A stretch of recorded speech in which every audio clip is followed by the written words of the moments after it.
జగన్ అక్రమాస్తుల కేసులో కీలక పరిణామం జరిగింది. దాల్మియా సిమెంట్స్ ఆస్తులను ఈడీ అటాచ్ చేసింది. 793 కోట్ల రూపాయల విలువైన ఆస్తులను అటాచ్ చేసినట్లు ఈడీ తెలిపింది. కడప జిల్లాలో 417 హెక్టార్ల సున్నపు రాయి గన్లను అప్పటి వైఎస్ఆర్ ప్రభుత్వం దాల్మియా సిమెంట్స్ కు లీజుకిచ్చింది. ఇందులో అక్రమాలు చోటు చేసుకున్నాయని సీబీఐ గతంలోనే ఆరోపించింది.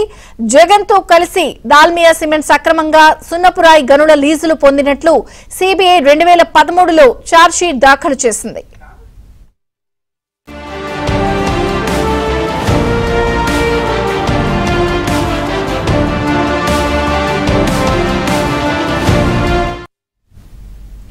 జగన్ 150 కోట్లు అక్రమంగా లబ్ధి పొందినట్లు సీబీఐ ఛార్జ్షీట్లో తెలిపింది.